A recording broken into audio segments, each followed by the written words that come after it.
Lane, what are some of your memorable boxing matches? Man, I don't think we have enough time for me to cover all of them. You know, I love going to YouTube and watching old fights. I don't have to borrow VCR tapes from you or Larry G anymore to watch fights over and over again, thanks to YouTube. Shout out to them. You know, I think number one has to be Hagler Hearns. I mean, that's the standard bearer. Every big fight, they always say it's going to be like Hagler Hearns. You know, back in those days, it wasn't called pay-per-view. It was closed circuit, right? And I wasn't old enough. I was just a young punk. Wasn't old enough to go there. But I watched that fight many, many times. And I think that one is the standard bearer. I shout out to Diego Corrales, his fight with Castillo, that round 10. I mean, that probably was one of the most memorable rounds in boxing after that round number one. Again, there's so many of them for me to go through. Hagler Hearns, Hagler Mugabe, Hagler against John the Beast Mugabe. I mean, that round 6 when Mugabe finally took a backward step was incredible. I'll let you hop in there, K-Sap. I know you got something that you want to rattle off.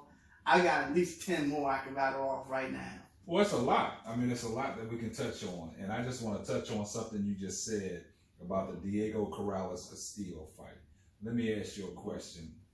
Do you think that they should have stopped it when Corrales was in trouble before he got Castillo in trouble? You know, going back to the last conversation we had about the cornerman stepping in, I think if the cornerman had stopped it, I would not have been upset.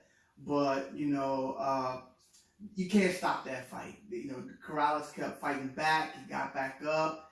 And, you know, Tony Weeks did everything right. You know, Corrales dropped the mouthpiece. He stopped the clock, took a point. He, you know, made him put it back in. I think, you know, Tony Weeks did everything by the book for me in that fight. I know that Castillo was a little upset after the fight, claiming that the stoppage was too short. But, I mean, his head was, you know, flopping around like a rag doll, and you had to do it. Yeah, I understand when you said that with Castillo, when he had him up against the ropes and, you know, his head was flopping.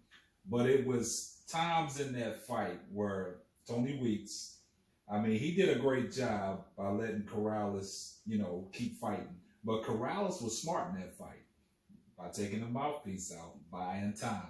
So, but I just think the stoppage was a little premature. But going into what's going on in boxing now with guys' head injuries and guys that want to continue to fight because